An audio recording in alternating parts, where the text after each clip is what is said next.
वही जो मतलब जो बुक्स पढ़नी होती हैं, जो नॉर्मल स्ट्रैटेजी होती है, वही करने की कोशिश की और आई एम ग्रेटफुल कि ये रिजल्ट आया। इतने आसानी से नहीं जाने देंगे हमारे दर्शक आपको, वो जानना चाहते हैं तरीके के बारे में, टेक्निक के बारे में, कि कैसे मेहनत की आपने, क्या तरीका होता है।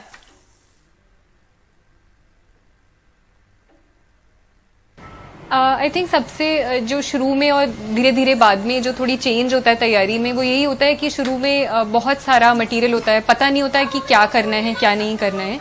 तो सबसे इम्पॉर्टेंट मुझे लगता है कि डिसाइड करना कि इस सब्जेक्ट में ये पढ़ना है, इस सब्जेक्ट में ये पढ़ना है, और उसको सिलेबस के साथ ओरिएंट करना। तो बेसिक बुक्स, एनसीईआरटीज, इन सब के अलावा जो था, मैं जो अखबार था वो हर रोज पढ़ती थी, और जो सिलेबस यूपीएससी का जो सिलेबस है मेंस का, उन हेडिंग्स के अंदर मैं नोट्स बनाती थी कि जो इम्पोर्टेंट है, जो जहां से क्वेश्चंस आते हैं प्रीवियस ईयर क्वेश्चंस को देखकर। तो by the end of the year मेरे पास वो नोट्स होते थे, जो मैं सिर्फ कोचिंग मटेरियल पर नहीं रिलाई करती थी, वो खुद के लिखे हुए नोट्स होते थे, उनको रिवाइज करती थी। फिर बाद में मेंस से पहले मैंने आंसर राइटिंग की भी काफी प्रैक्टिस की थी, जिसकी वजह से मुझे लगता है मेंस में मेरे ज्यादा नंबर आ पाए और ये रैंक मिल पाई। जी, और हमेशा बात होती है कि कितने घंटे आपने पढ़ाई की, उसके बारे में बताइए।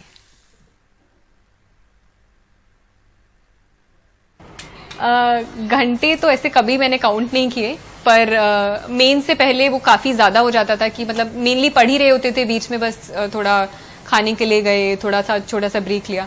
पर वो डिपेंड करता है कि किस स्टेज पर और कौन सा लेवल ऑफ कौन सा स्टेज चल रहा है। प्रीलिम से पहले अलग होता है, मेन से पहले अलग होता है, इंटरव्यू से पहले तो काफी आराम भी था। तो ये अलग अलग टाइम पर था, पर घंटे कभी काउंट नहीं किए। लेकिन अगर बच्चे जो आपसे इंस्पिरेशन लेंगे तो 20 घंटे आप काम करती थी, 24 घंटे में पढ़ाई करती थी, या फिर कुछ अलग था?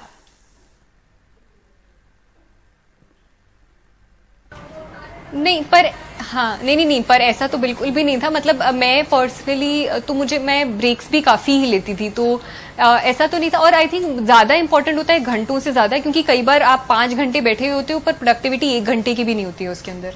तो ये प्रोडक्टिविटी इंश्योर करना ज्यादा इंपॉर्टेंट होता है। Targets I think content based होने चाहिए रादर देन घंटे बेस्ड। तो वो अगर आप कंटेंट आप कम टाइम में कर रहे हो तो that is better rather than आप घंटे ज्यादा कर रहे हो। तो ये ही मैं अप्रोच फॉलो करके चलती थी। जी, और एक एनवायरनमेंट की बात होती है, वातावरण कैसा मिला आपको, कितना मददगार रहा?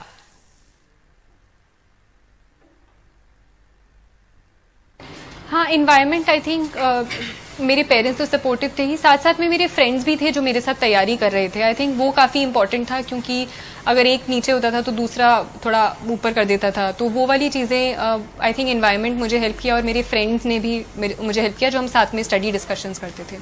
बिल्कुल, और आईएएस बनना तो सबसे प्रतिष्ठित हमारे देश में माना जाता है। अब तो लेटरल एंट्री भी हो रही है, उस लिहाज से क्या विचार आपके?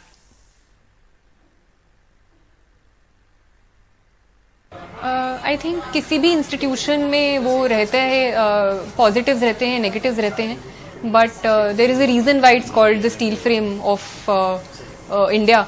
तो I think there is a need for good civil servants in the country, and I think जिनका इंटरेस्ट है इस एरिया में, उनको डेफिनेटली आगे आना चाहिए। There are also at the same time बहुत और भी एरियाज हैं जहाँ you can serve the country और you can serve people around you, so those are also there.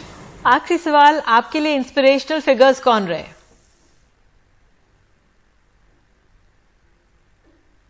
At a very personal level, I think my mother and my grandmother are people who I look up to in terms of them being strong women, and वैसे level पर भी बहुत सारे लोग हैं। अगर हम सिर्फ सिविल सर्वेंट्स के बारे में ही बात करें तो देर आर इंडिविजुअल्स और सिविल सर्वेंट्स, जैसे लक्ष्मी प्रिया, IAS लक्ष्मी प्रिया हैं असम में, बंगाईगांव में उन्होंने मेल न्यूट्रिशन पर काम किया है। तेलंगाना में there was a Ravi Krishna who worked on water conservation. So there are these people who have done a lot in their respective areas bye